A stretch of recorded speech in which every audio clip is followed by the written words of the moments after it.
Hi there, this is Rob with Geek TV, and we're here with one of the guys, one of the creators of the Heroes of the North series.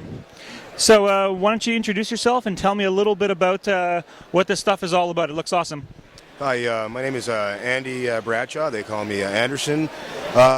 Basically, Heroes of the North is a live-action Canadian superhero show.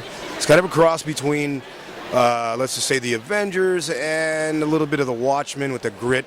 What we did is we took a concept that everyone knows, the World War II concept, the Super Soldier program, and spun it with a Canadian flavor and a feel to it with our own Super Soldier from Canada.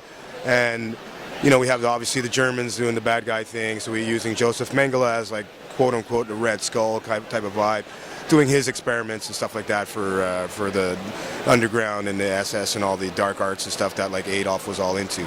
So it moves off into present day after your main hero kind of gets taken.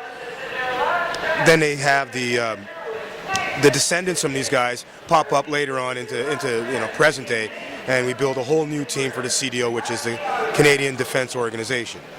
So. Okay, so I hear you also got, on top of all this, you also got, was it comic books too? You do comic books? Well, yeah, see what we have comic books, paperbacks. We also have comic books online.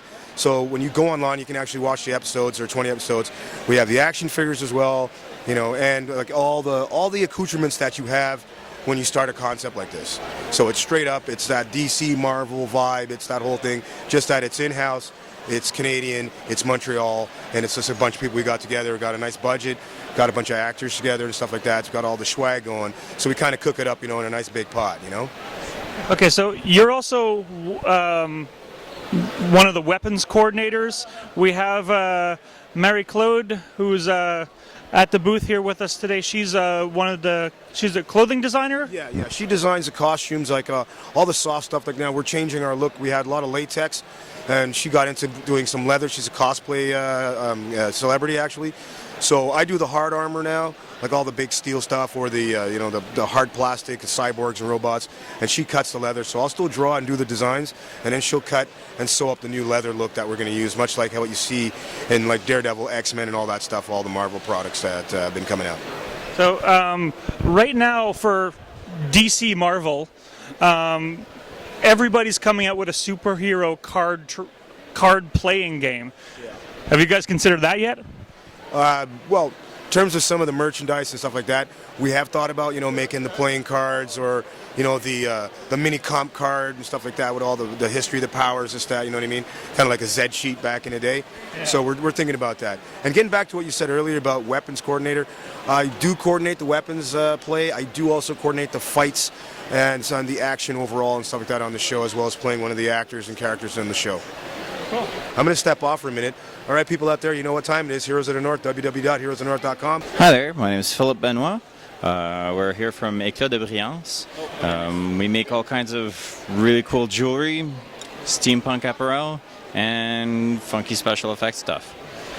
Okay, so now looking at this thing, this would take me a long time to design, and I would go crazy over it, but you obviously have a knack for this kind of thing. So how do you get inspired to make this sort of stuff? Sometimes I'll be walking by and I'll just see something, anything will strike me, a reflection of something on something else. I think this came out of just sunlight hitting windows, and I saw the different squares and I just went wild with it. I usually spend all summer brainstorming ideas to make a really cool Halloween costume, and then I spend most of September and October building it. Okay, so how much if somebody wanted to buy one of these costumes, how much would they pay?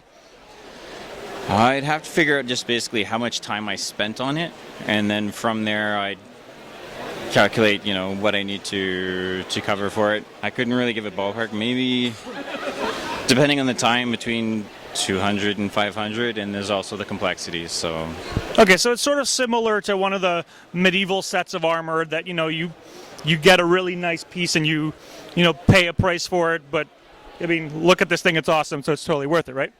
Absolutely. There's tons of time put into it. Like, I have to figure out how much time I spent, and it looks cool now, but it's 3 times as cool in the dark. It's it stops cars. I slow Okay, traffic down. it's nightwear. Okay, so what we're going to do is we're going to get his contact information, and we're going to put it in a little link under this Geek TV segment. So if you want to find out more about his work, you can check it out online. Is that cool? Sounds great. Awesome. Thanks, guys. Angels from the sky of heaven.